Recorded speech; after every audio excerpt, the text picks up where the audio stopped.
Ladies and gentlemen, you're watching the English news of Binh Phuoc radio television station and newspaper, and with you with the latest news for today. Binh Phuoc commemorates 50th anniversary of Chon Thanh Liberation. Binh Phuoc ensures effective implementation of target programs. State President hosts a meeting with King of Belgium. Preserving the rituals of worshipping Mother Goddess. Ladies and gentlemen, the Binh Phuoc Party Committee, People's Culture, People's Committee, and the Vietnam Fatherland Front Committee, Chon Thanh Chapter, held the ceremony on April 2nd to mark the 50th anniversary of Chon Thanh Liberation. The speech at the ceremony affirmed, with a particularly important strategic position, Chon Thanh was the site of many fierce battles on National Highway number 13 and 14 during the years of the war against the U.S. With the determination to liberate their homeland, the army and people of Chon Thanh continuously achieved glorious victory. In the first month of 1975, the army and people of Chon Thanh, together with the Binh Phuoc and local troops, stepped up and started to destroy enemy forces, achieving the historic victory on April 2nd, 1975, contributing to the complete liberation of the South and the reunification of the country on April 30, 1975. After 50 years of liberation, 22 years of construction and development, and nearly 3 years of establishing the town, Chon Thanh has undergone many changes and become an important growth post in the southwest of Binh Phuoc province. The average annual economic growth rate in the 2020-2025 period is estimated at 14 to 15%, higher than the provincial average. Per capita income reaches 92 million Vietnam dong. The cultural and social field have many positive changes. National defense, security, social order and safety are maintained. The results are important premises and conditions for Chon Thanh to enter the era of national development. On March 31st, in Binh Phuoc Province, Vice Chairman of the Provincial People's Committee, Trần Tuyết Minh, along with leaders from various departments, sectors, and localities, participated in an online meeting with the Central Steering Committee for National Target Programs for the 2021 to 2025 period.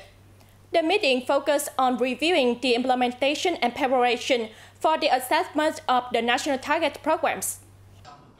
The session reviewed the results, challenges, and difficulties encountered in the execution of the 3 national target programs: sustainable poverty reduction, socio-economic development in ethnic minority and mountainous regions, and rural development. Positive changes were noted, such as a decrease in the poverty rate to 1.9% nationwide and a reduction to 12.5% for ethnic minorities. The rural development program also showed significant progress, with over 6,000 communes meeting the standards, fulfilling 97% of the target.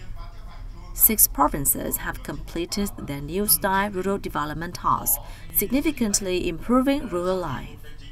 The session focused on feedback from ministries and localities regarding implementation results, challenges, and proposals for solutions to address obstacles, accelerate progress, and improve efficiency in the coming period. Vice Chairwoman of the Provincial People's Committee, Trần Tuyết Minh, recently chaired a meeting to evaluate the implementation of the province's tourism development plan for 2021 to 2025 period, with a vision to 2030 and discussed tasks for 2025. In 2024, Binh Phuoc focused on developing infrastructure linked to tourism and services, reviewing policies to attract major investors, and creating tourism products based on the strengths and potential of localities. Several large-scale cultural and sports events linked to tourism were held, and tourist sports in the province saw an increase in visitors, contributing to the achievement of the tourism sector's goals. At the meeting, relevant departments, sectors and localities discussed the challenges in tourism development and proposed solutions to fully exploit the province's tourism potential, gradually creating distinctive, high-quality tourism products to connect with both local and national tourism circuits. Ladies and gentlemen, on the afternoon of April 3rd, a delegation led by Điu Nang, Director of the Department of Ethnic Affairs and Religions of Binh Phuoc Province, visited and extended Ramadan greetings to the Cham community at the Thuận Phu March in Dong Phu District and the Phu Ring March in Phu Ring District.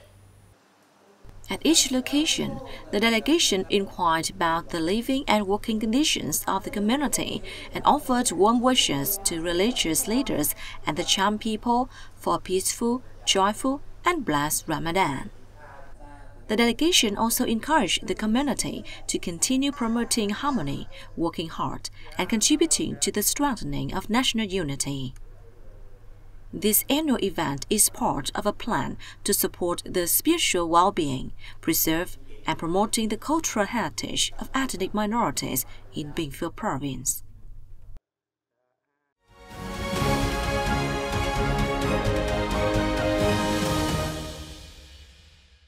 On April the 3rd, State President Luân Cường met with the King Philip of Belgium at the Presidential Palace, marking the first state visit of the Belgian King to Vietnam. This visit opens up new opportunities in bilateral relations since the establishment of diplomatic ties in 1973. King Philip praised Vietnam's development and expressed his desire to enhance cooperation in high technology, renewable energy, and digital transformation. President Luân Cường warmly welcomed King Philip and the high-ranking delegation of the Kingdom of Belgium, affirming that the visit is an important historical milestone in the bilateral relations. He thanked Belgium for adopting a resolution to support Vietnamese victims of Agent Orange and promote both countries ultimately implement the resolution while boosting economic, trade and investment cooperation, especially in areas where Belgium has strengths. The two sides discussed enhancing delegation exchanges, implementing the EU-Vietnam Free Trade Agreement, and the EU-Vietnam Investment Protection Agreement. Vietnam also urged Belgium to assist in lifting the yellow card on IUU seafood exports. Regarding agriculture, they highlighted the development of circular and smart agriculture models. Both sides affirmed the importance of promoting multilateralism and peacefully resolving its sea disputes. After the meeting, several cooperation documents were exchanged, covering culture, environment, trade, and agriculture. We have more news coming up next. Let's take a look. On April 3rd, at Chon District's fishing port, Sóc Trăng Provincial Department of Agriculture and Environment, in coordination with local authorities, released nearly 2 million sea shrimp to restore the local fisheries. According to the leaders of Sóc Trăng Province, the local fisheries production is facing many challenges due to the threatened living environment and the sharp decline in aquatic resources caused by climate change and overexploitation. Each year, the province also intensifies efforts to raise awareness on the conservation, protection, and development of aquatic resources. At the same time, the province maintains the practice of releasing sea shrimp to restore aquatic resources in water bodies, contributing to the sustainable recovery and development of fisheries. This includes propaganda among fishermen on fishing practices in compliance with the laws and implementing measures to combat illegal, unreported, and regulated fishing. On this occasion, the province also awarded 20 scholarships to underprivileged students.